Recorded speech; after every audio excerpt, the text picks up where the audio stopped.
요시야 왕의 위대한 개혁, 그런 제목으로 말씀 나누겠습니다. 요즘 많이 나누어지는 이야기들이 변화와 개혁 아니겠습니까?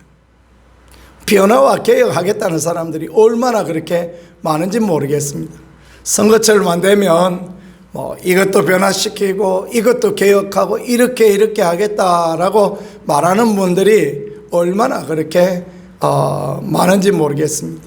며칠 전 장날 나갔더니 시의원 후보에 나온 어떤 젊은이가 자기 그 사진이 있던 그 있잖아요. 그런 거 하나 이렇게 들고 오셨던데 보니까 볕단을 한 단 이렇게 안았어요. 얼굴을 보니까 볕단하고 아무 상관도 없는 사람 같더만은 얼굴이 허해가지고 볕단 근처에도 안 가본 사람 같더만 볕단을 한 단 이렇게 안고 이렇게 나왔습니다. 저 볕단은 왜 들고 나왔을까 그런 생각을 문득 그렇게 해보았습니다. 제 교회차를 타고 왔더니 목사인 줄 알고 목사님 누구누구 아십니까? 물어보시길래 나 그런 사람 모릅니다 그렇게 이야기했는데요. 옛말에 10칸짜리 다리를 놓으려면 선거 10번 치러야 된다, 그런 말들 있지 않습니까? 그런 것처럼 이 인간의 인위적인 노력과 수고로 인한 개혁과 변화는 참 쉽지 않은 그런 부분이었던 것 같습니다. 하나님 앞에 오늘 행한 이 요시야 왕의 위대한 개혁, 정말 전에도 없었고 후에도 없을 이 위대한 개혁, 정말 이 요시야 왕의 개혁은 다윗 왕의 삶보다 더 귀하다, 이렇게 말할 수 있는 그런 부분 아닐까라고 이렇게 말씀드리고 싶습니다. 다윗 때에는 이런 우상들이 없었는데 후대에 오면서 온갖 찌꺼기 설러지가 생겨서 마치 무슨 하수구 막히듯이 그런 부분이 되어졌던 것입니다. 온갖 찌꺼기, 기름 찌꺼기 내려가다가 막 배관에 들어붙고 또 붙어서 나중에 이렇게 막혀 있는 거 아니겠습니까? 그죠? 그래서 지난번에 우리가 막 엄청 고압 살수기로 뿌려서 이제 그거를 다 이렇게 헤쳐낸 걸 그렇게 했었는데요. 보니까 뭐 찌꺼기가 얼마나 나오는지 모르겠습니다. 한동안 그 시커먼 찌꺼기, 나중에는 막 허연 찌꺼기, 막 그런 찌꺼기들이 나오고, 그렇게 하더라고요. 요시야 왕 때에 그랬던 것입니다.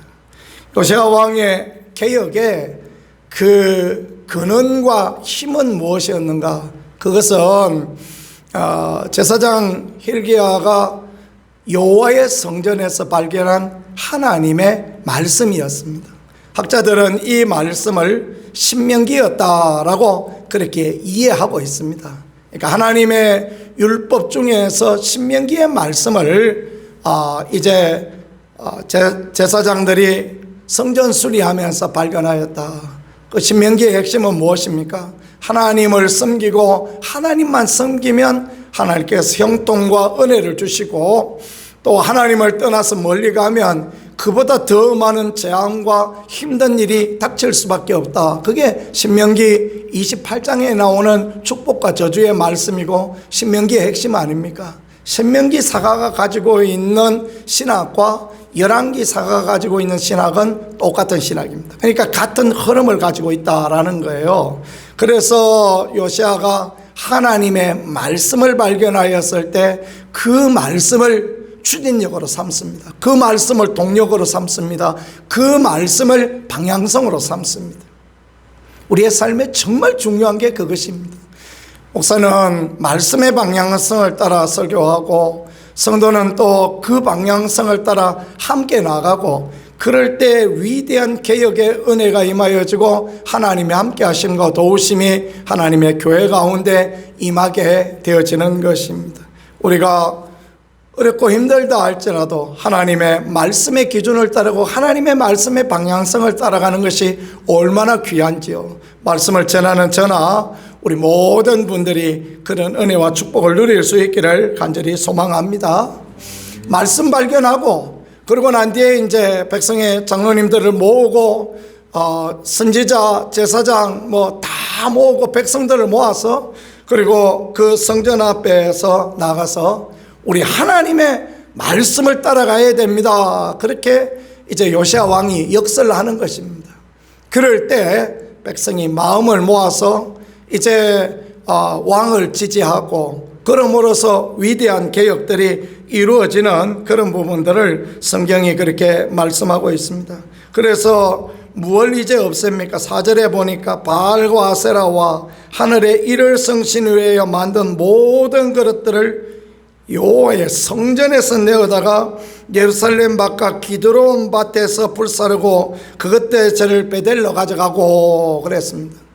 하나님의 성전에 바알과 아세라가 웬 말입니까? 그런데 어리석다 보니까, 미련하다가 보니까 하나님의 성전 바깥에 그 외곽에 이제 바알도 만들고 아세라도 만들고 하늘의 이를 성신을 위하여 제단도 만들고 이런 어리석고 미련한 짓들을 그렇게 했던 것입니다. 하나님도 섬기고 우상도 섬기고 그런 짓을 했던 것입니다. 그래서 심지어 성전 가운데 남창에 집이 있었다 그랬습니다. 성전이 본 건물이 있으면 쭉 돌아가면서 이제 부속 건물들이 쭉 있습니다. 이렇게 돌아가면서 부속 건물이 있는데 동쪽에 문이 있고 그 성전의 문 외에는 돌아가면서 이제 부속 건물이 있어요. 그 부속 건물에 남창에 처소가 있었다. 이 남자 미동에 처소가 있었다라는 것입니다. 그리고 거기에 또 무엇이 있냐면 아세라를 위하여서 휘장을 짜는 처소가 있다. 여인들의 처소입니다. 아세라를 위하여 휘장을 짜기도 했지만 여기서 아세라를 숭배하는 그 남창들과 또 아세라를 위하여 그 휘장을 짜는 여인이 함께 모여서 거기서 못된 짓을 하고, 그리고 이제 바알과 아세라가 둘이 만나서 또 비를 내린다, 뭐 그런 것들이 바알신 숭배의 핵심이었던 것입니다. 아세라는 엄마고 바알은 아들인데 엄마와 아들이 모여서 비를 내린다, 이게 뭐 말도 안 되는 그런 이야기들을 하는데, 이게 눈이 휘둥그레질 수밖에 없었던 게, 그 바알의 축제에는 가면 이 성전의 여인들하고 제사를 지내는 남자들하고도 못된 짓을 마음대로 할 수 있는, 그러니까 구약 가르치던 교수님 말씀에 의하면 이 남자들이 어떻게 미치지 않을 수 있겠냐고 그 이야기를 하는, 공식적으로 못된 짓을 해도 여인들이 아무 말을 못하고, 그러니 성전에서도 그 짓거리를 하고 그런 일을 했는데, 요시야 왕이 어떻게 했습니까? 그냥 갖다 때려 부수고 전부 다 불태우고 갈아가지고 뿌려버리고 그런 일을 했으니 하나님 보시기에 얼마나 마음이 시원하고 행복했겠습니까? 우리가 정말 하나님을 기쁘시게 하고 하나님의 마음을 시원하게 해드리는 그런 신앙의 위대한 개혁을 이루어 나간다면 하나님께서 우리에게 은혜와 긍휼을, 하나님의 도우심을 늘 그렇게 허락하여 주실 것입니다. 그뿐입니까? 유다 열왕들이 한 번도 제거하지 못하였던 산당을 제거해 버립니다. 어떤 목사님은 뭐 목숨을 건 교회 개혁 그런 책을 썼더만, 그 어떤 제목처럼 정말 목숨을 건 개혁을 하였는데 그것은 산당을 제거하는 것입니다. 산당을 제거하는 게 왜 힘드냐 하면요, 중앙에 예루살렘 성전이 있었지만 각 지방마다 산당이 있었어요. 그 산당의 이름을 어떻게 지었냐면 그 지방 영주의 이름을 따라 지었어요. 김인순의 산당, 박땡땡네 산당, 이렇게 해서 산당의 이름을 지었다는 것은 그 산당에서는 지방 영주들이 그냥 가장 힘을 발휘하고 능력을 발휘하고 영향력을 발휘하고 그랬던 거예요. 그런데 그 산당에서 하나님만 섬기냐 하면 왜 말이겠습니까? 여기 예루살렘 성전에도 바알, 아세라 이를 성신 섬기고 온갖 못된 짓을 하는데 그 산당에는 뭐 말할 것도 없는 것입니다. 그 산당에는 중앙에 권력이 미치지 못하니까 온갖 악행이 행하여지고 거기에 더불어 지방 영주들의 그 권세와 힘이 자랑하는 것. 근데 요시야 왕이 그 산당을 철폐하기로 합니다. 그 산당 얼마나 반대가 많았겠습니까? 전하 그래 하면 아니 되옵니다 하고 막 얼마나 막 난리를 쳤겠습니까? 그러거나 말거나 그냥 요시아가 그 산당들을 다 제거하였는데 그럴 때 얼마나 힘들고 얼마나 고통스럽겠습니까? 그러나 그가 그런 산당들을 제거할 때 하나님께서 기뻐하시고 하나님께서 너무너무 좋아하시고 행복해 하셨을 그 사진 중에 그 예수님이 활짝 웃으시는 그런 그림 있지 않습니까? 그렇죠? 그런 그림을 연상시키는 그런 모양이 되어졌습니다. 그리고 우상 숭배를 못하도록 또 흰놈의 아들 골짜기에서 몰렉신을 위하여 아들을 잡아 죽이던 그것들을 못하게 파괴하고 심지어 솔로몬 때 만들었던 그런 것들, 그러니까 솔로몬 왕이 하나님의 성전에 아스다롯과 또 모압 사람의 그모스와 암몬 자손의 밀곰을 세웠다. 솔로몬이 성전도 세웠지만 나중에 타락해가지고 온갖 잡동사니를 그 이방 여인들을 데려오므로 성전에다가 그런 것을 두었던 것입니다. 그거를 전부 깨뜨리는데 14절에 왕이 또 석상들을 깨뜨리며 아세라 목상을 짓고 사람의 해골로 그곳에 채웠더라, 그렇게 말씀하고 있습니다. 묘지를 만들어버렸다라는 것입니다. 그렇습니다. 얼마나 위대한 개혁을 그렇게 한 것입니까? 그것만 있습니까? 15절에 보니까 이스라엘에게 범죄하게 한 느바스의 아들 여로보암이 베델에 세운 제단과 산당을 왕이 헐고 그 산당을 불사르고 빻아서 가루를 만들며 또 아세라 목상을 불살랐더라. 대단하지 않습니까? 그죠? 남왕국 유다의 왕이에요. 북왕국 이미 망했습니다.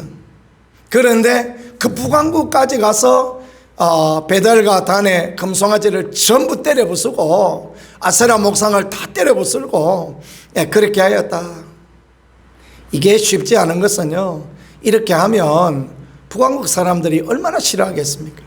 아까 그 산당 못지않은 반대와 그런 부분이 있었을 것입니다. 요시아에 대해서 이를 갈며 욕을 했을 것입니다. 요시아, 저것이 우리 북왕국의 근거가 되어지는 이 금송아지를 다 때려 부쉈다, 그러면서 얼마나 또 저주를 하고 그렇게 했겠습니까?